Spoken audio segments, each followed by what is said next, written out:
Hi, my name is Christina and welcome to Uniquely Mine. Today I am going to give you a tip for any crafter who uses flush cut pliers.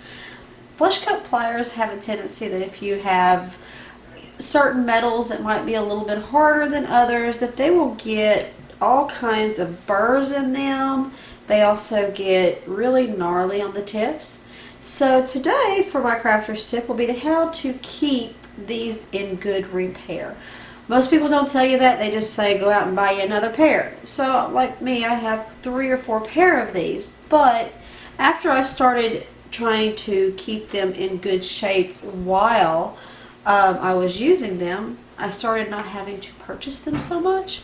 So as I said, this pair right here that I'm going to show you, that I'm going to work on right now, is pretty ate up. They've had all kinds of bad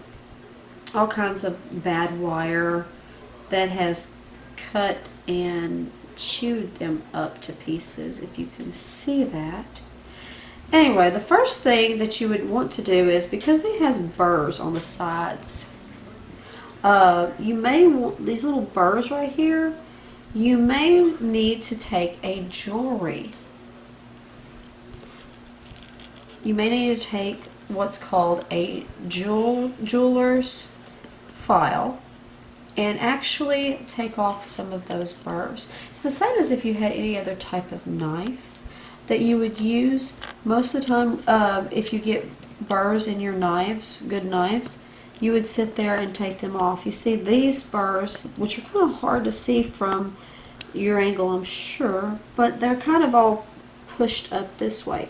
So what you're going to do is you're going to take the flat side of your jeweler's file and go against or go away from yourself and push those down and file in a downward motion, only going in one motion though. You do not want to go back and forth. That will tear up your file. Never go back and forth with a file. Always go in one direction.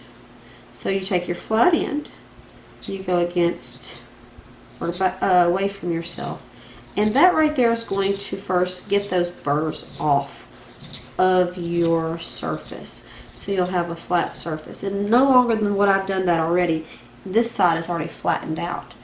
So then I'm going to take it to the other side. Now that I know that this side has completely flattened out, I'm going to move to the other side. I'm going to flatten out the burrs on it, just in a simple downward motion.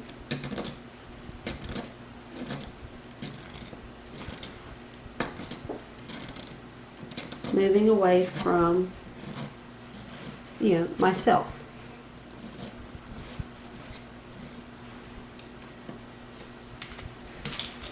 Let me get this into a position you can better see, hopefully.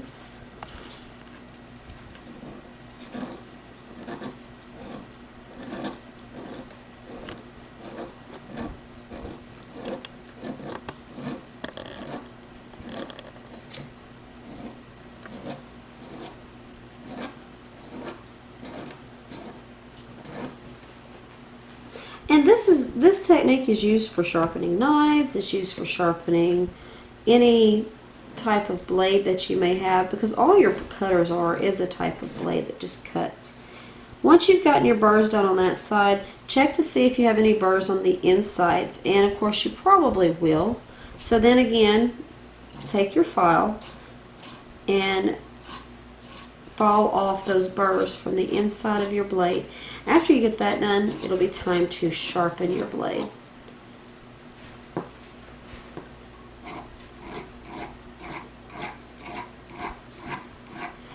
Now, sharpening your blade is very simple. It's just like sharpening any knife that you would have. A simple wet rock would always suffice to do in sharpening. I got these two. These are 2 small ones, and I love using them.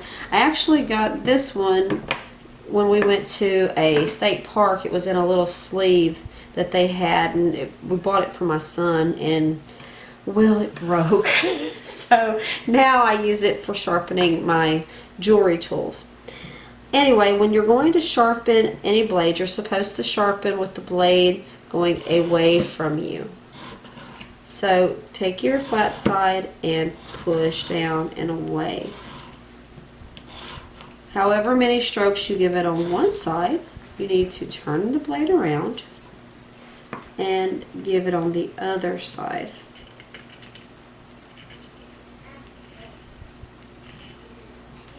Because of the angle of these, of course, you may have to have yourself a little extra height when going in this other direction. So a little bit of extra, something to give it a little extra height is always good.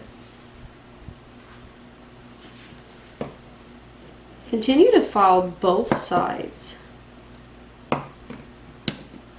until your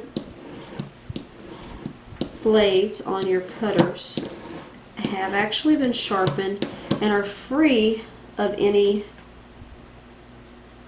cuts, nicks, and debris. And as you see, that same pair that I had started off with that was all chewed up and gnarly are now a lot better. They're not chewed up. They actually are a lot sharper. In fact, I'll show you with the piece. They actually cut really well and straight now. So if you just keep your pliers in good repair with a simple wet rock, simple jewelry file, you should have no problem having your pliers or having your flush cutters last you for a very, very long time. So if you like this video and you would like to see more videos just like it, make sure that you click the like button and subscribe to my YouTube channel, Uniquely Mine. Thanks for watching.